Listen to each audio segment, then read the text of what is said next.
3, 2, 1. Here we go!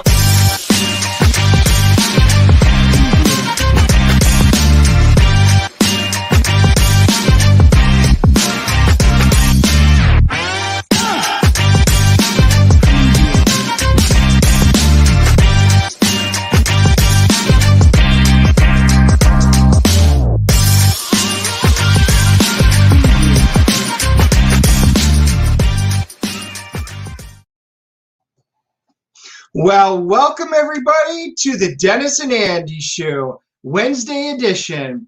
Everybody knows I'm Dennis, but we have a special guest star with us today. Look, it's Tiger King. What? It is Andy rocking a hat. That's right. I've got hats. I figured why not wear them every now and then.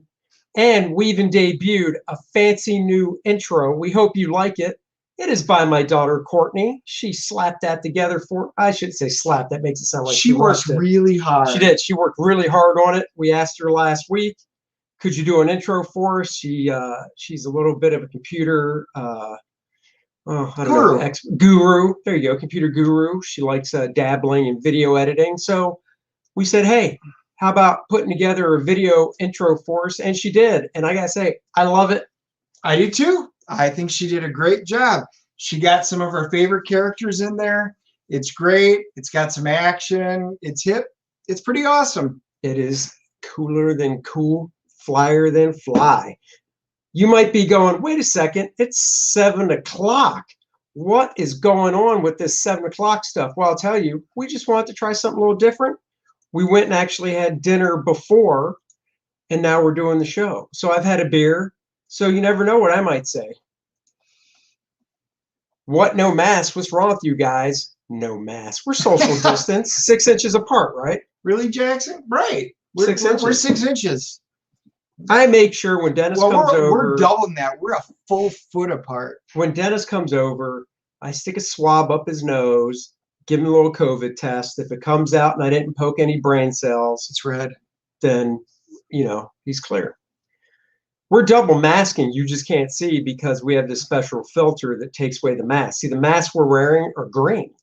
So like a green screen, which gets rid of things, the masks we're wearing are actually green. So you just can't see them. It's like the invisible masks. Right, exactly. Trust us, we're safe. Okay, actually, like Joe Buck and Troy Aikman, I almost said Tony Romo. Like Joe Buck and Troy Aikman, there's just this piece of plexiglass between us that, once again, you can't see, but it's... So if I were to punch really hard, you might hear something. It's right there. Yep. You either hear a pating or you hear like, damn it, Dennis, why'd you punch me? No, it's right there. Oh, we're miming it now. So, yeah, it's there. Yep, that was the sad news today. Unfortunately, Rush Limbaugh passed away. Yep. So an absolute true patriot. Doesn't matter your opinion of him. He stuck to his guns, and it was very sad passing. I mean, we saw, you know, what he looked like just a few months ago, so we kind of knew it was coming. But rest in peace, Rush. All right. So on to happier things. It's Wednesday. That means, what did the boys get? What comics did the boys get this week? Let's review real fast before we go on to our topics for the day. Starting off with, you know, this is a Dennis pick. Yep, Marauders. It's X-related. Of course. Marauders, good title. Still enjoying it. Yeah, still loving the art. And Mr. Italian, love his art. Love his art. It's fire and ice. I know. Nice. I see what they're doing there. Right? Fire and ice. Teardrops. Teardrops. Spider-Woman, I've been getting it. It's been enjoyable. I love this particular cover. It has just a bit of like a horror vibe to it. So even if I wasn't a Spider-Woman fan picking up Jessica's book, I love this cover, and I would have picked it up just like I did last week where I picked up that special cover. Just a cool cover. So yeah. Oh, look, action figures. I know, pretty cool. It's nice. Yeah, I don't read. So far, I don't read either one of these books. Nothing against them, just, you know, just don't read them. Oops, wrong way. Guardians of the Galaxy. So this is the intro. This is starting the big new storyline. The Olympian gods are coming back to the Marvel Universe. Wait, what? Yeah. You mean the Olympian god? What are you talking about? Hercules is already there. Olympian gods are coming back. They're being basically reintroduced into the Marvel Universe. So I'm going to be very curious to see how they're going to do it. And it's being kicked off in this book. All right. We'll take your word for it. Oh, yeah. This is a double one. And what we mean by double is I bought this and so did Dennis. But there's a difference. This guy, me, bought the copy that you see with this cover. I did too. And Dennis did as well. And I will admit, and I found a couple of other ones. They had a couple of good covers. Hold on, Dennis. I know you want to show off. I know this was a really cool cover. Hold on. So I did ask. I did ask if they had any other covers, because on the launch I usually just pull up the A covers and stuff like that. So that was a good one. It was a good cover. I thought it was good. Art. Yep. And then this one, love it. Look at Jean Grey. Woo! Everybody knows I love me some Jean Grey on the cover. That was just a really awesome cover. So I wound up picking up 3 copies of it. I hate doing that, but 3 copies. Yeah, I know. Man. And let me see who did this one. Is this this is Russell Dauterman, and another one was Patrick Gleason. I tell you, Marvel, if you want to sell every single book you do to Dennis, put Phoenix on the cover. Yeah. Jean Grey. You'd at least sell one. If you did a Jean Grey month. Yeah, well, they did. They have done that, so don't give them that one. Do another Jean Grey month. But Fabian's doing the story on it, and then Booth is doing the artwork. So the art looks great on the interior. I cannot wait to read it. Yeah, and you're kind of Jackson. Just calm your horses. You'll find out what I got. Yeah, man, it's coming. But yeah, I totally agree with Dennis on that. Actually, let's go back to full screen real quick here, because I did want to pop this open. I do love this. Brett Booth did a fill-in issue of the regular X-Men book that came out a few weeks back, and I was in love with it.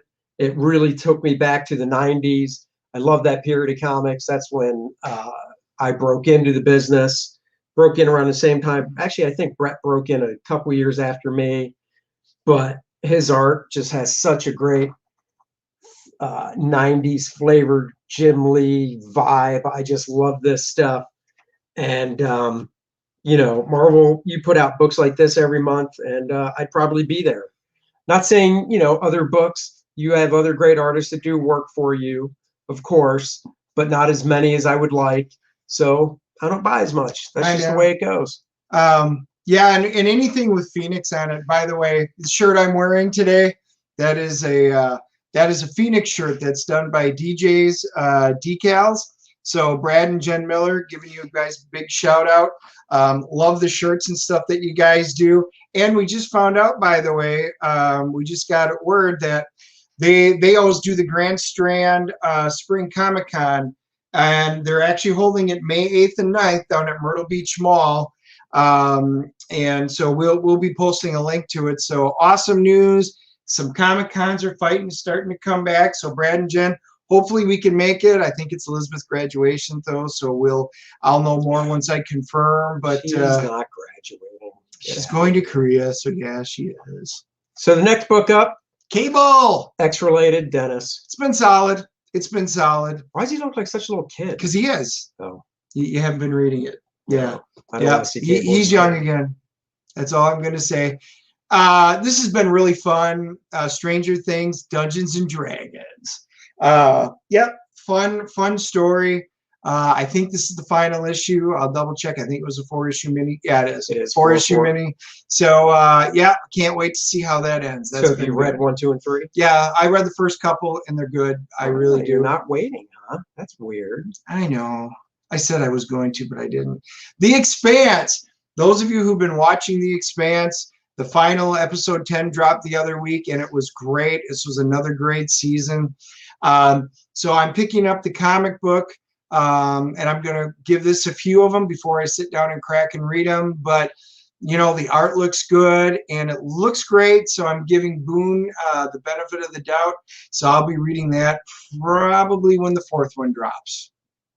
Oh, Thor. Are you caught up on these? A little behind on Thor.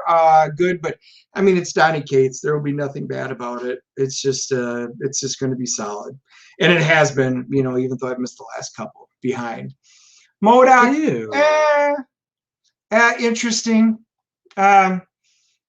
It's not my favorite.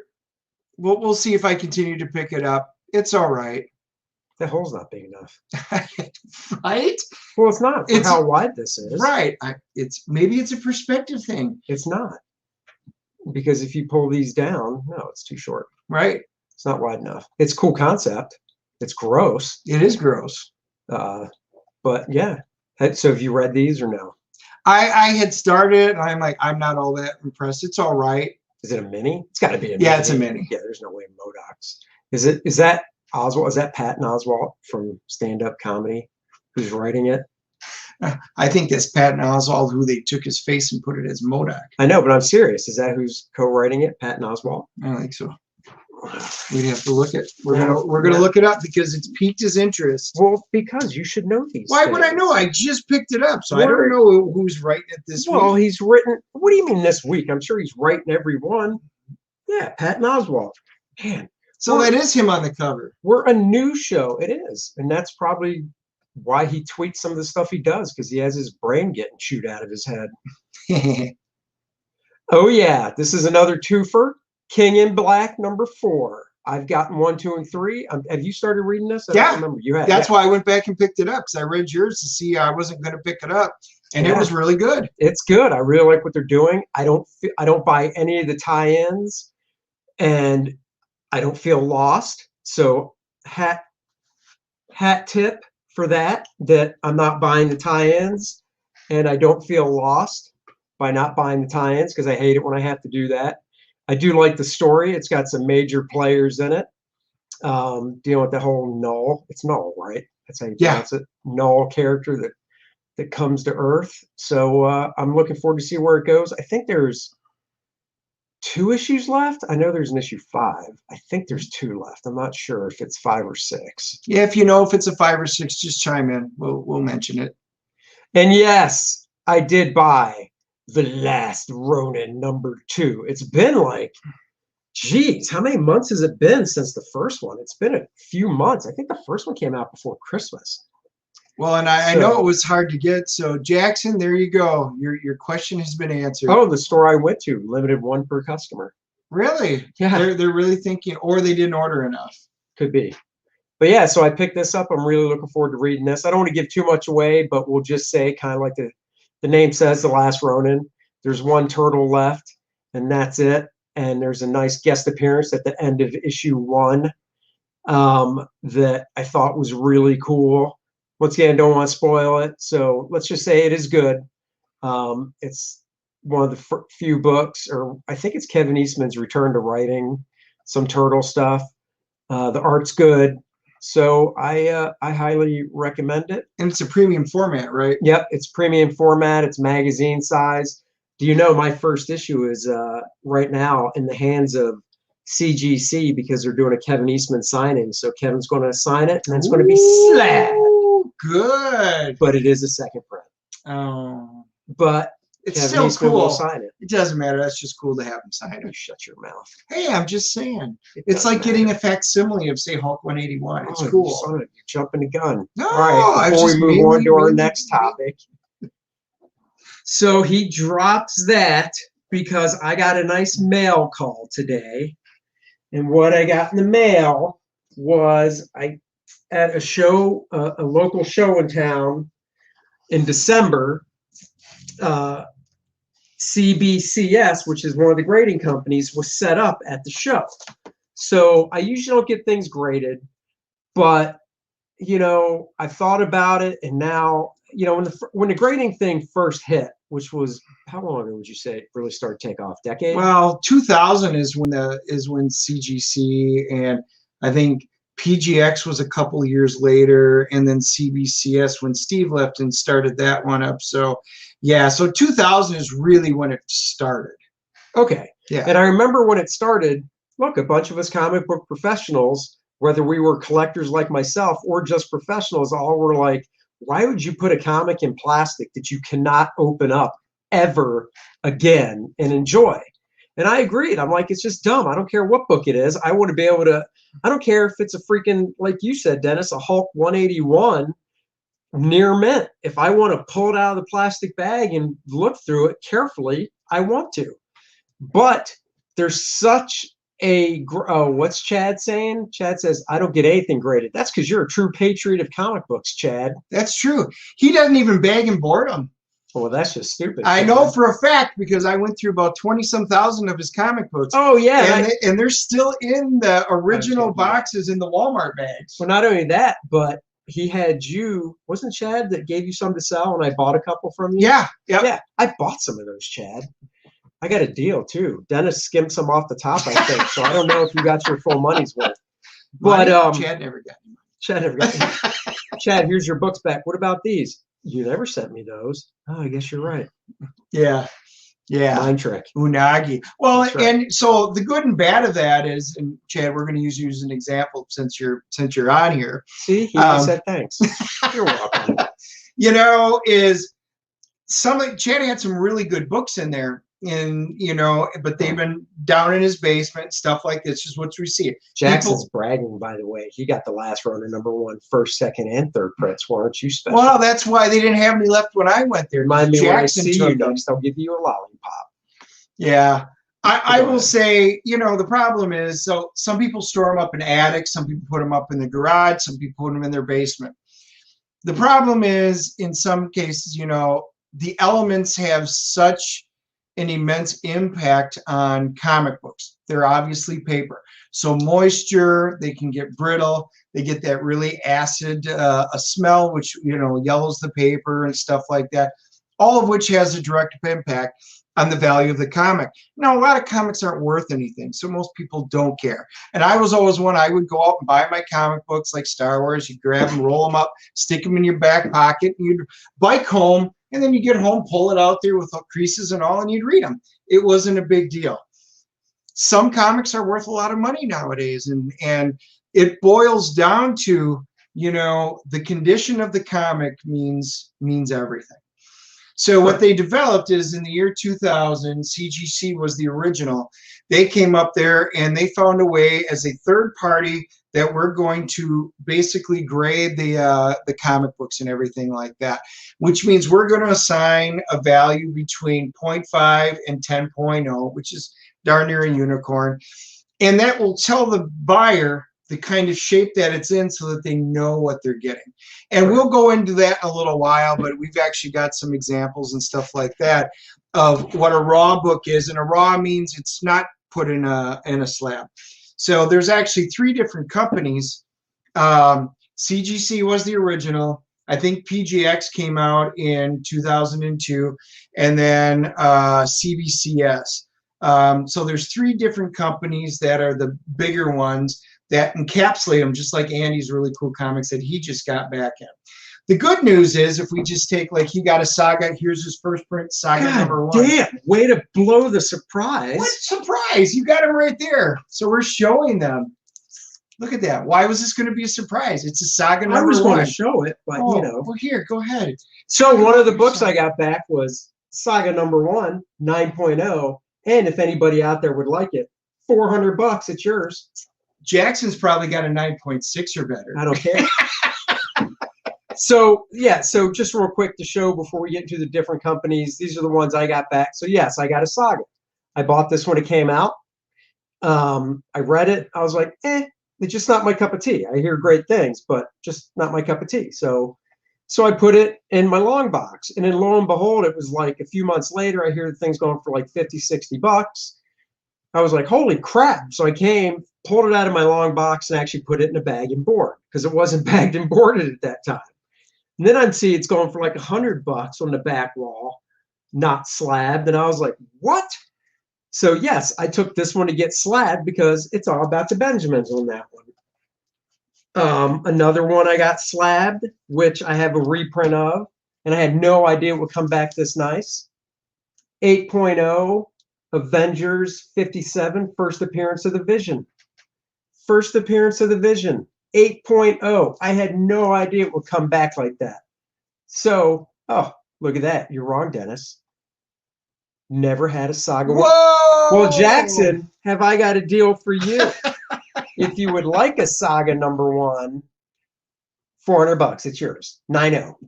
Yes, that's a high price, but I'm willing to negotiate down to $300. In your case, you'll negotiate up. That's right. Oh, and then another prize. This was cool. I've had this book I'm about to show you since I bought it brand new in 1983 or 4. Oh, wait, 1982. Two. I bought this in 1982 when I was a wee 12-year-old, read it, put it in a bag and board. Boom, 9.6 Wolverine #1 of the limited series. Frank Miller's. 9.6, baby. Not bad for just sitting in your box for all those years. But it was bagged and boarded. It was. You took care of it. This is the one Dennis wants.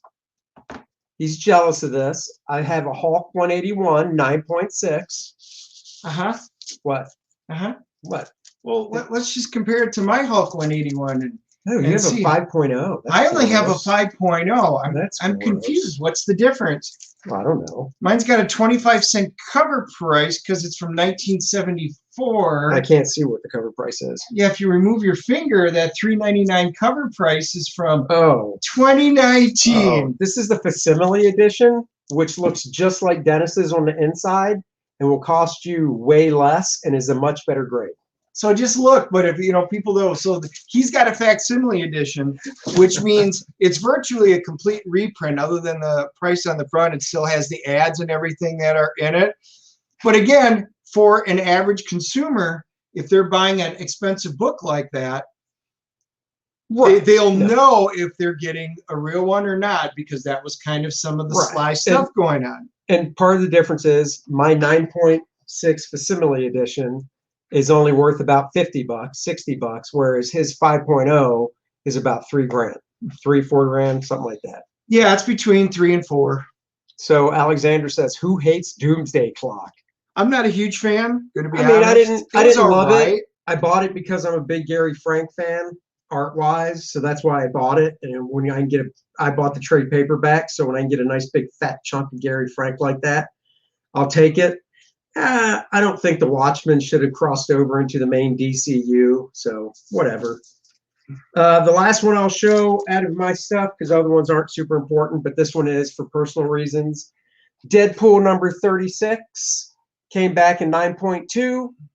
It actually went up in value because of the gorilla Deadpool on the cover, but I got this graded, and it's signed by the artist, who is me. So I worked on the inside of this book, and I got it slabbed and signed for my daughter. So this will go up in her bedroom. So nice little gift for my daughter.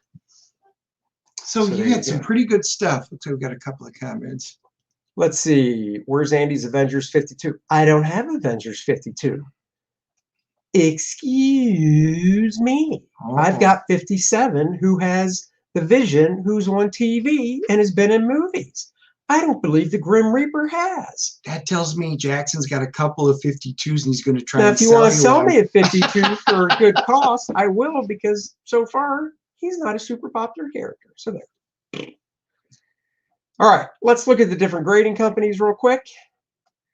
So there we have CGC, which I believe was the first one. Yep. And then I don't know what came next. PGX or PGX CGC? was actually the second company. And then when Steve left CGC, he started up CBCS to be basically a direct rival. CGC's out of Sarasota, Florida, I believe. CBCS was also in Florida, and then was it last year or the year before they started moving, and they've actually moved down to Dallas, Texas.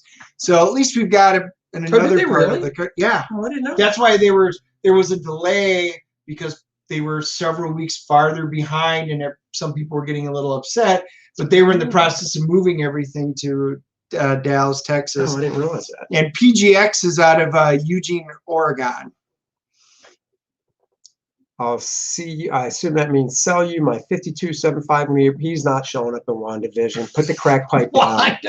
Well, you know what? If he is right, then that suddenly it's going to go up in value. Well, I don't think he's going to show up. So until then, stop snorting the blow. So what we talked about, I mean, what I do is I appraise comic books, you know, insurance companies, people want stuff. So I get asked questions all the time. I'll get a call from an insurance company out of Atlanta or whatever, and they'll talk about comic book collections. And I'll have people ask, you know, well, should I do anything with the books? They're just in a box, you know, bagging and boarding them, and then do you want to slab them? And there's a lot of stories that I could, you know, tell you, but the problem is if you've got, I'm very mixed on this issue because I like raw comic books. I like to be able to sit down and pull open my books and just sit here and read them. I like my comics like I like my women, raw, so I can crack them when I want them. Oh, it's a good thing Helen doesn't watch this podcast. Of course not. Otherwise, this would just be the Dennis show. I don't think any women watch this podcast. If you're a woman and you watch this podcast, please let us know. Oh, they'll still appreciate our humor. So anyway, I like to keep the books raw and, you know, just for reading purposes. However, there are certain ones like everybody knows I collect all the X-Men. So what I'll do is if I upgrade, I'll wind up getting a better one, and especially if I get it signed. Like if I got Stan Lee to sign it or Chris Claremont or whatever, I'll then go ahead and slab it so it stays in there nice. Well, yeah, not all of them. That. I've got some that I still didn't. Like the first time I met Chris, he signed it in pen on the inside cover, and I still have it in the original bag and board, and I will never take it out. Well, I mean, I can, if you want to see it, I'll just rip the cover off for you. I know. Just fold it back on itself. You would do that for me. Just I know fold you it would. back on itself and put it in the bag. There's a reason why Tiger King's in jail right now. Oh. Yeah. So anyway, we keep talking about slabbing versus you know, not slabbing them and stuff, and we thought, you know, we get asked a lot of questions like, should I use a particular company? Are there any differences? So, you know, we said, why don't we just talk about that on Wednesday? Because, you know, there's a lot of, you know, whatever. So the three companies is CGC. I know when I do appraisals and stuff like that, everybody's like, well, what about value? You know, are the values going to be better if it's one company or another? Right. And I think that's the big question because I even asked you about it before I got these done by CBCS, because I'm a neophyte when it comes to all this slabbing stuff. And like I said, before this, I had maybe 3 or 4 books slabbed, and a few of them were mine that I just did for fun because they were mine that I drew. And then a couple, I literally won one, like this one right here, 7.5 Spider-Man 94. I won it in a raffle, you know. But it's a pretty good raffle win. It was. But so I don't get a lot slabbed, but with the ones that I did that I showed, I asked Dennis, you know, is CBCS good? Because they were literally going to be here in town. And I'd rather, I guess the reason I wasn't fond of getting stuff slabbed is because of having to mail the stuff to them. You know, like at Heroes Con a couple years ago, CBC was there, or CGC was there, so I could take up a couple books and just give them to them. Yeah. CBCS, like I said, was here in December at that show we were at, so I could take them and give them to them to drop off. I did mail a couple things to CGC back in January for the Kevin Eastman signing, but I had no choice if I wanted the book signed. So I'm just paranoid about things getting lost in the mail. So that's why.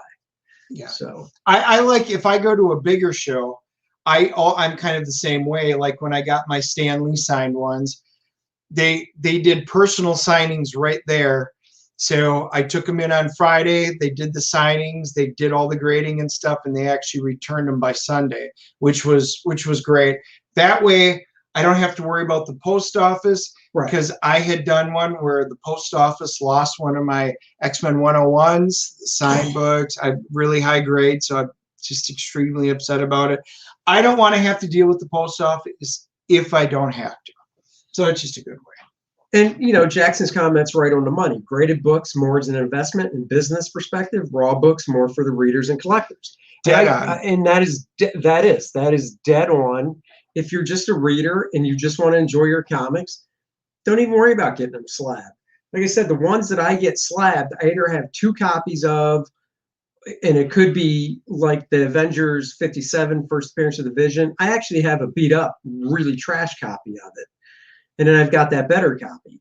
But some books are just, I have reprints of. And if the real book is worth money, if I got a reprint, I'll get it slabbed if it gets a good grade and stuff. Yep. So what we'll do is we'll talk about historically. So the company that we'll start with is CGC, the original one. So when they started, I brought an example of, this is one of their original slabs, and you can see it's the blue label. And I know we got a lot of glare. Means it's a reprint. No, it doesn't. So anyway, this is one of the older ones. Well, you know what I mean. That was so weird. This is the universal grade, and this is what their old label. Small writing. It's very hard to see. You know, you had to sit there and do it. This one happens to be an Amazing Spider-Man #2, but it's a German edition because, you know, I do collect. I like odd language stuff, usually in X-Men, but this one happened to be. Wait, did that actually come out back when the first Spider-Man 2 came out? No. Right, that's what I meant. No, yeah, it's German. Right, but it's German anything reprint. that's foreign is considered like a reprint. 9.8. So notice, but it's a blue cover, but that's an older style cover. The Hulk that I showed you is the 181. Notice it says 5.0 and much bigger, much easier to read. This is their current style labels for it. Much easier to read than the older one, but it's the same company, you know, and their grading practices are. And part of the reason it's larger is because when you see these at a convention on a back wall, even how far away they are from the camera, you can read the 5.0 on the Hulk. You can't read SWAT condition-wise on this Spider-Man. Yep. So a lot of guys at cons put these on their back wall, and you want to be able to see it right from the back wall with the nice big price tag that they put on them. Right. So now there's a couple of other labels, and Jackson's going to love this one because I take a lot of. Got a question. Oh, shoot. Dogecoin expert, what's your favorite thing you've worked on? Oh, my favorite thing I've worked on would probably be my Indiegogo campaign for First Man that I just finished. And when I say just finished, the Indiegogo campaign is concluded. Now the book is on Indiegogo in demand. It's First Man. So please go to Indiegogo, search my name, or search First Man, spelled 1-STMAN. It'll come up, and you can get my 64-page graphic novel. But that's honestly it. Usually my favorite stuff is what I just finished. I can't really think back through the years because anything I would think of, I just would want to redraw now. So there you go. Ooh, awesome. This is going to show an expensive book. No, well, this is something Jackson's going to give me garbage for, but it's the dreaded what they call purple label. This means it is a restored comic book. So for those, most of you probably know, but if you don't, a restored comic book could be something like where they taped up the spine, or it had a color break on the front cover and they took a black marker and colored it in, or tried to fill it in with like Japanese paper or something like that. They tried to fix the book and restore it for its original functionality. So the problem is restored comic books never go for as much. And the sad part is a lot of times if people buy a raw book and send it in, if they don't notice, they can get something restored and not realize that they had a restored book. Yes, they're CGC graded. Another question. Yep. We're talking about the difference in grading companies, and we're showing a little bit of the books that we have graded to explain the differences. For you just joining, Dennis is a comic book appraiser for insurance companies, so this is his area of expertise. Yeah, and we're starting out with CGC, and we're going to show you the different CGC grade labels. And then I brought some from PGX, and I've also brought some from CBS, so you can kind of compare the labels and take a look. This is another one of the old ones. This is CGC. This is a modern. So this is what their labels were in their modern, and this is another example of it. Now, you know, so they have a red label, which really doesn't pretty much exist right now. Because I was going to say they don't do that anymore. No, another company does, which we'll get to shortly. And then the one that everybody looks at is, here's the gold labels. So these are the signed ones. Now what makes these special is the signed ones like this Like, and it'll actually say here who the story is. I know. Nobody can see what you're doing. Here, I'll do it this way. Do it like this. Stop it. Stop it. So you can see, and it tells you who signed it and which convention or when they signed it, and these were witnessed. So what that means is that a representative from CGC was with you when you were at a convention. They walked up to the table. They watched the person who signed it, the artist or writer or whoever it was, sign it. They take it back and it gets a gold label saying, we witnessed the signature. It is an authentic signature. All right. So that's what CGC does on that one. Second appearance of Deadpool. It is. And that one's Fabian signed that one. Yeah. Is that signed? Oh, yeah. Yep. Second Deadpool. Yep. So anyway, that's CGC. So the gold label is their signature. PGX was the second company. And then you'll notice this is one of their little bit older labels. Jackson would like to know, do we have a X-Force 1 seal with a Deadpool card? No, we don't. I do not have a slabbed one. I think you know that I have at least one with each of the 5 cards in it, which would be raw, but I do not.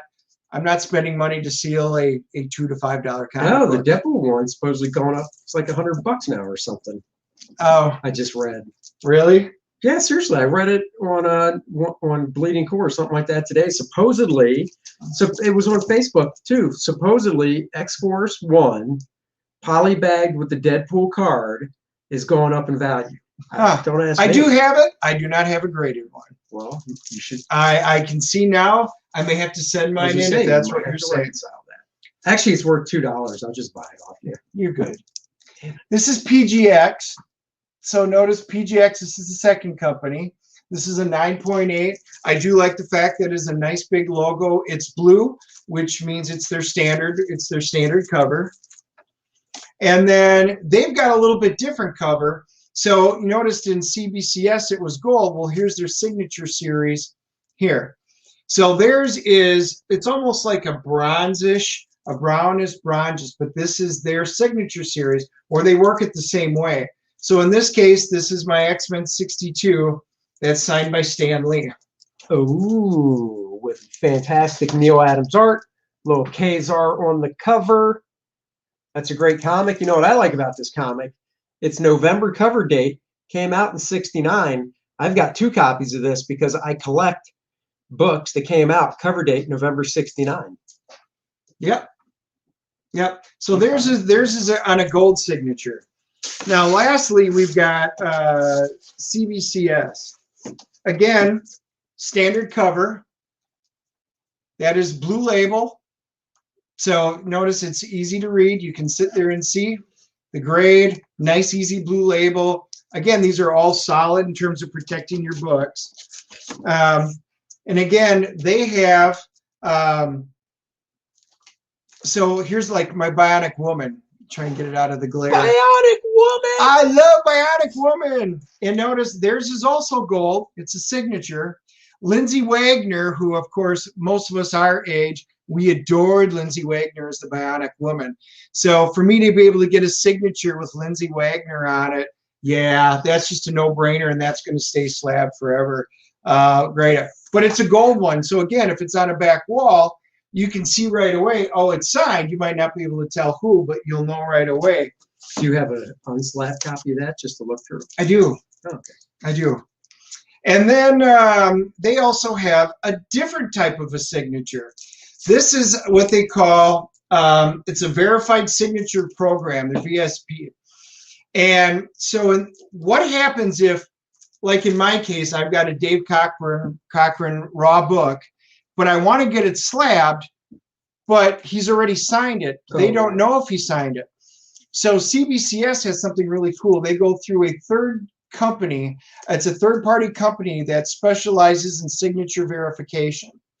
And you pay, it's 15 to 20 bucks. You send it in. They go through the process to verify it. Most of the time they can, but not always. We actually had a couple of like Mark Brooks, Spider-Man, and we had sent them in. Same signature, same convention, but they couldn't identify one. That's a red label. What's Dennis and Andy's favorite Marvel heroes? Well, mine's easy. I was going to say let's guess each other's, but you blew that. Seriously, you don't have to guess yours. What's mine? What? I mean, mine. Oh, right. Well, oh, Marvel. I was going to say first, man. It's got to be Quasar. No. Captain America is my favorite. Love Captain America. He's got a lot of Captain America stuff. Love Captain. He's the ultimate patriotic hero. Mine's Dark Phoenix. Always has been. He loves Dark Phoenix. Yep. The Terminex guy came over today and saw my Dark Phoenix shrine and was like, "Oh, dude, that's actually pretty cool." It is. It is. No, I agree. I agree. So those are the three companies. You kind of see, you know, some of the differences. So then the question is, are they worth more being slabbed? Now the question is, the thing is, once you get them slabbed, you're never going to crack it open. So only put them in there if you know you want to sell it, or you know that, you know, you're never going to want to crack that book open again. So what we'll do is I kind of put together a few samples of dealing with the same book through the different companies, and then we'll talk about it. There's no right or wrong answer here. So for example, this is a raw copy of it's on eBay right now. X-Men 94, second appearance of the X-Men right after Giant Size X-Men #1. Freaking $1,200 now? Damn. Yep, $1,200 right now, and it got 21 bids on it with a day left on it. So you know, you think for that price the guy could kick a little free shipping. No, but who knows what it was going to go for. So anyway, that's a raw book. So a near mint, when you say near mint, for most of us, they're not calling it mint. Think of it as about a 9.4. So to the next one over, you know, we look at the 9.4. Here's a CGC that's up for sale right now. 9.4. Again, that one's going for $39.95 with $45 shipping. So it's really expensive shipping too. Hold on a second here. Are those First Man action figures on the shelf? Man, you got a good eye. They are custom. I painted them myself because that's how much of a dork I am. So yes, they're First Man action figures that I painted for myself. I would love if I could actually mass produce First Man action figures based on my art, but that's rather expensive. So but that's what Indiegogo is I was just going to ask if Agent Cub, you must have like a 75-inch monitor. I know. Because I mean, even sitting here, it's hard to see those back there. What do you guys think of WandaVision? I tell you what, Dogecoin, I hope I'm pronouncing that right. Tune in Fridays. On Fridays, we review the latest episode of WandaVision.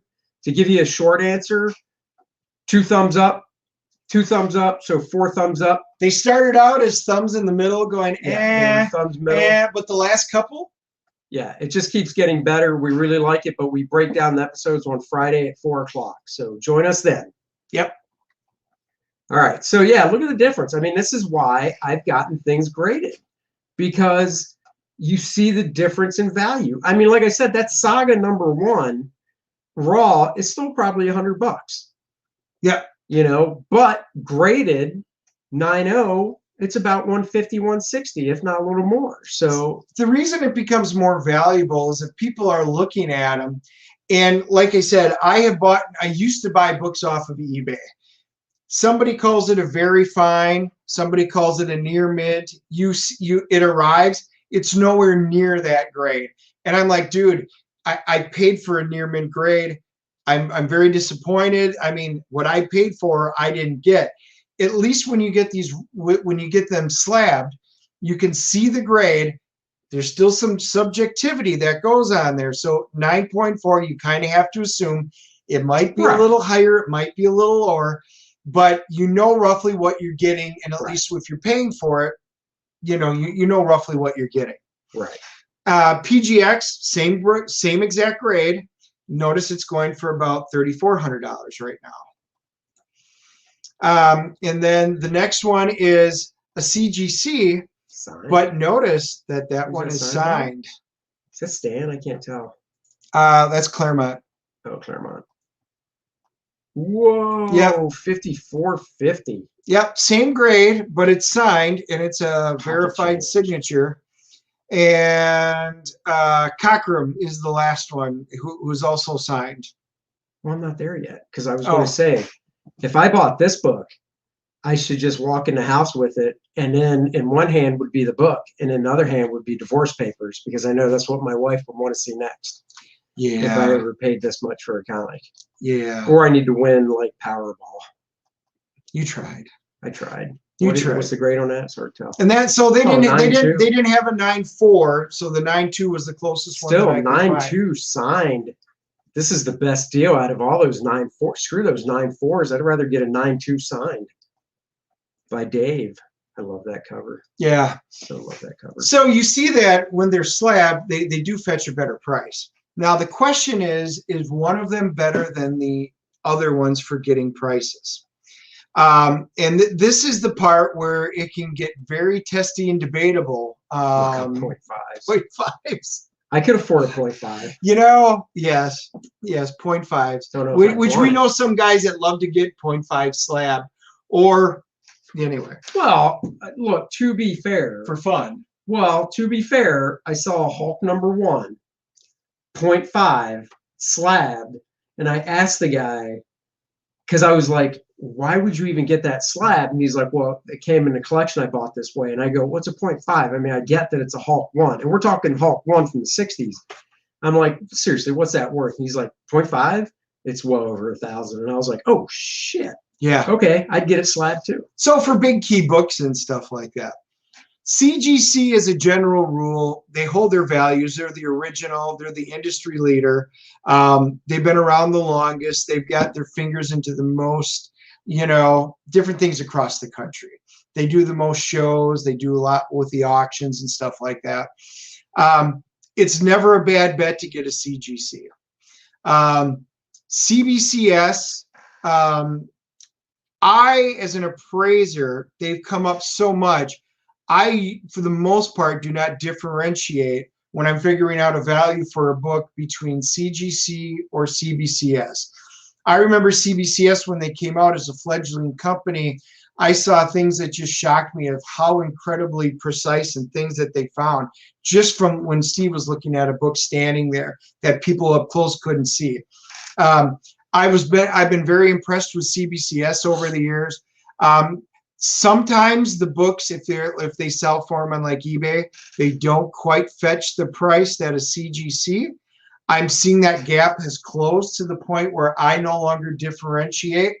I also have some customers that absolutely refuse to buy CGC and will only buy the other companies. So that's why I never will come out and say there's one right or wrong answer. It's who you're comfortable with. All three companies do a good job of encasing them and stuff like that. PGX is, if there's a one that you have to start questioning value on, their grading I don't think is quite as strict. I don't dislike them.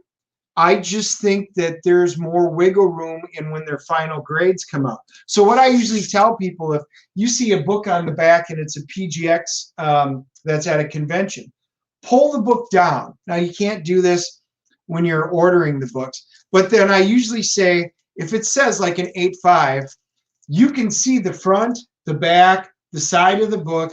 You should be able to have a pretty good idea if that's an 8.5. Buy the book, don't necessarily buy the number, although it should be relatively accurate. But I can see sometimes PGX books will go 20% cheaper than, a CBCS or a CGC. So again, they protect them very well. I am not arguing that. But on the secondary market, when they're reselling them, if I'm appraising a book, I always have to appraise a PGX book lower, even though some of my software doesn't. You have to, because that's the reality of what you see historically on eBay. When you start looking through things like Atomic Avenue, My Comic Shop, they tend to sell for a lower price. That doesn't mean they're any worse of a book, so you can get a good deal by buying a PGX. I have a new business plan. Uh-oh. Hear me out. We all have loved ones, and usually when they pass on, they either go 6 feet under or they go into an oven and get cremated and dust, right? Okay. Get your loved one slabbed for eternity. airtight, so they'll never what's it called? Disintegrate? That's not the word. What's it called when people? What's it called? Cremation? No. What are you talking about? When after a person or something dies and it starts to wither away. What's the word for that? It's not disintegrate. Deterioration? They won't deteriorate. So you get your loved ones slabbed. They won't deteriorate. You can put them in any room of the house and you can always see them. You will not see me fit inside of this book. Well, no, dumbass. It's not thin. I mean, it would be thick. Oh, you didn't say that. You guys thought you meant fit in well, it's those still cases. Technically slabbed. It would be thick. It would be, if you're 6, whatever, like you are. So the thing would be 7 feet tall. So you have room at top and bottom. Yeah. It'd be about 6 inches out on either side.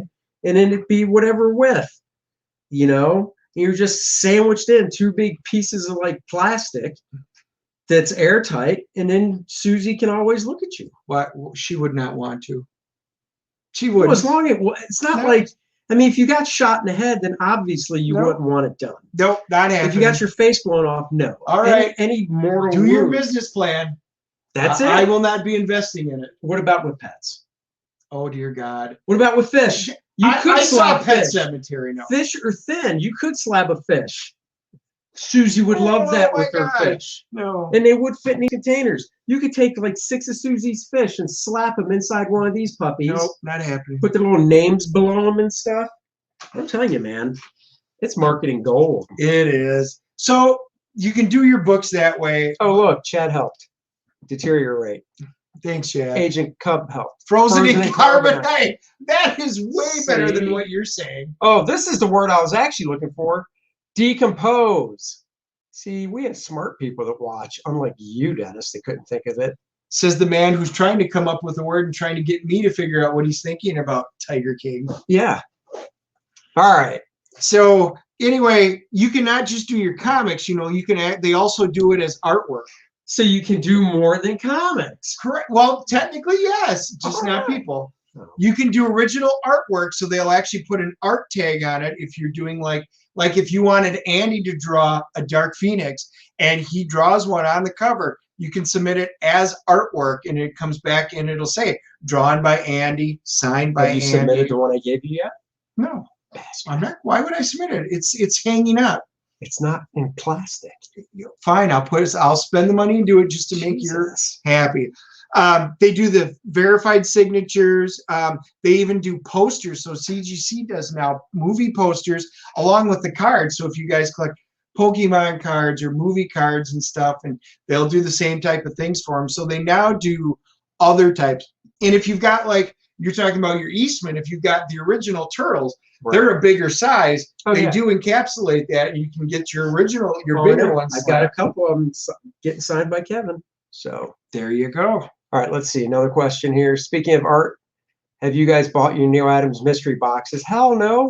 I'm not taking a mortgage out of my house for a Neil Adams mystery box. It is kind of on my list. I haven't bought it yet, but Jackson's been talking me into it, and I may do it. Jackson, have you bought yours yet? Because you. And by the way, I have a blank sketch cover where I drew Batman and paid Neil to ink it over my pencil, so I'm good. All right, look, we're moving on. There's a little news in the industry. I guess you could say the rumor mill. And the rumor is AT&T reportedly looking to sell DC Comics to the highest bidder. So the basic gist of this rumor is, I've read it, I've heard about it a good part of this week. The basic gist is AT&T comes in, they see the comic side isn't making a ton of money, and they're like, you know what, we need to trim the fat, even to the point you can kind of see what's happening now.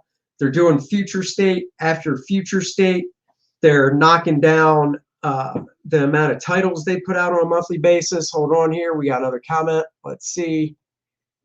Nope. I spent $1,500 on a Enchantress commission from Neil. You go, girlfriend. I didn't hear a commission from Andy, though. No, I didn't either. So basically, AT&T, the rumor is they're good with keeping, obviously they would keep the properties, they would own the licenses, they would own the characters. So if they want to make a movie with any of these characters, they can. They just don't feel DC Comics is pulling in the revenue it should. like we were saying, their line is kind of shrinking, and it almost looks like they're trying to do more. They might do more digital first, and then possibly print comics after the digital stuff comes out, and then possibly trade paperback it after that, or do the digital, and if the digital doesn't do great, it's just digital and that's it. Well, after they got rid of all exclusive contracts, including Bendis, you knew this might be on the horizon. Well, yeah, and that's the other thing. A lot of exclusive contracts weren't re-upped. Or canceled outright. Or some were canceled.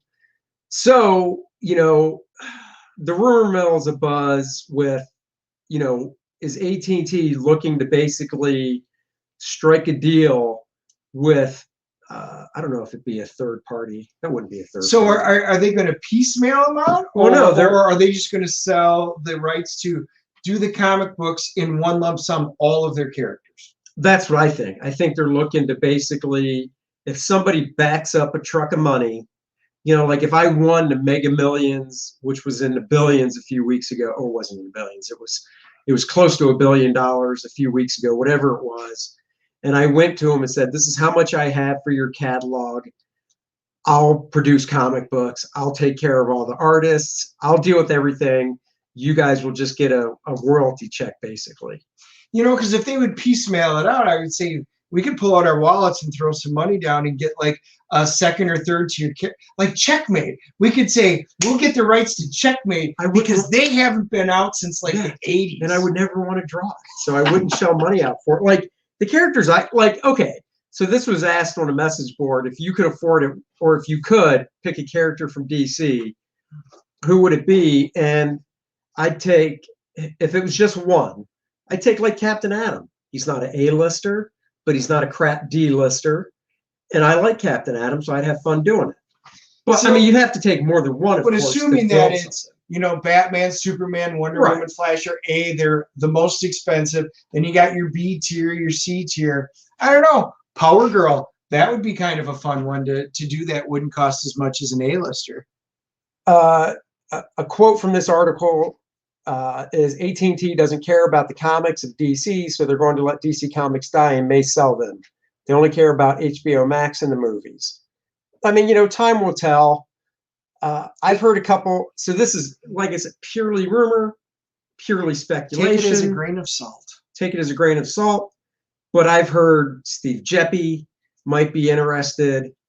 Steve Geppi is the guy behind Diamond Comics, which Diamond is the distributor. So Diamond Distribution, I guess, is their actual name. And for those of us who have been to Baltimore, I mean, that's why he's got the Geppi Museum with all the really cool comics and, you know, memorabilia and stuff in there, which is a cool place to visit, but he's got the money for it. Steve has money, but even if he didn't, he probably knows a bunch of people that have money that could pull it.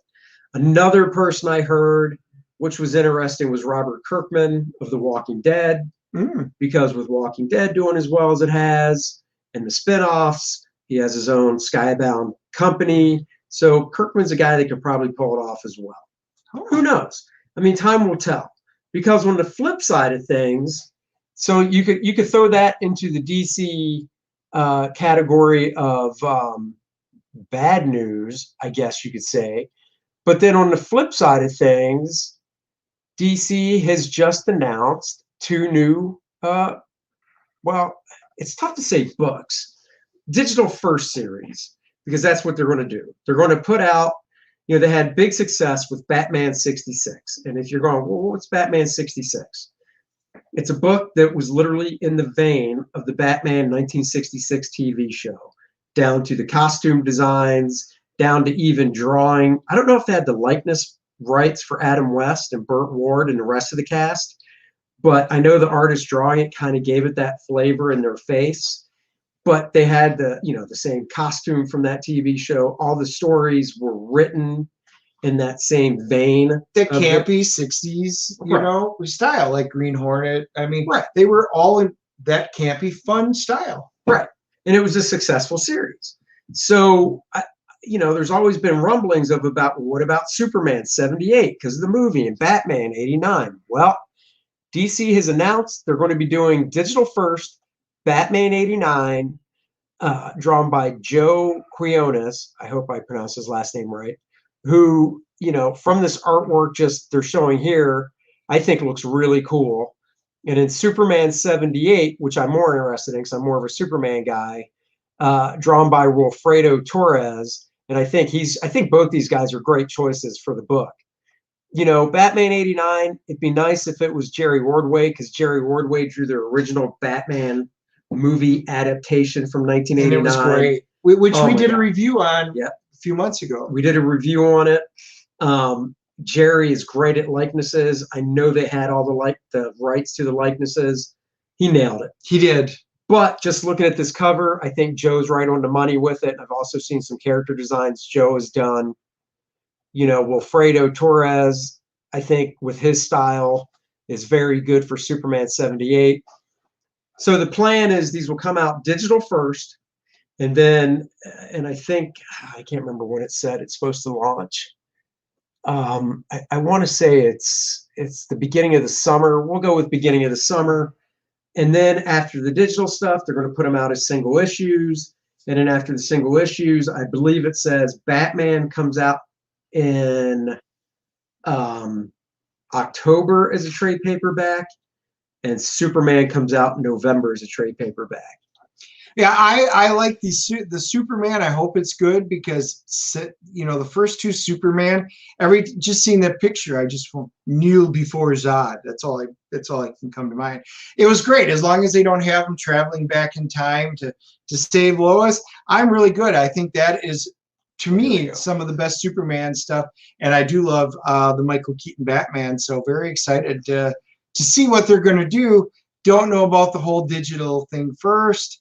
I mean, that's not my cup of tea. So here's some character designs by Joe for Batman. I mean, look at that. That is awesome. Yep. That is so, because this is like still probably my favorite bat suit. You know, no bat nipples. You gotta love it. Yeah, it's no classic. bat nipples. It really is classic. I just love it. You got the nice bright yellow bat symbol. I think these character designs are fantastic for Batman.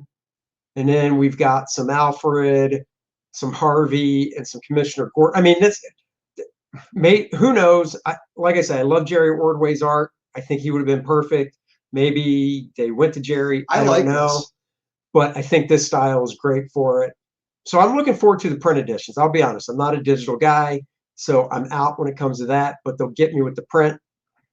And then we've got some Joker stuff. You know, so I'm thinking this looks pretty cool. This is Joker Gang, obviously.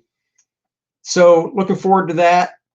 So there you go. You've got some news. What will happen with DC? Stay tuned. We'll find out more. Let's see. A couple comments here. Spike Lee. No. Doubt it. I mean, if he's got the money he wants to throw it, they'll take anybody's money. I don't think he has the money.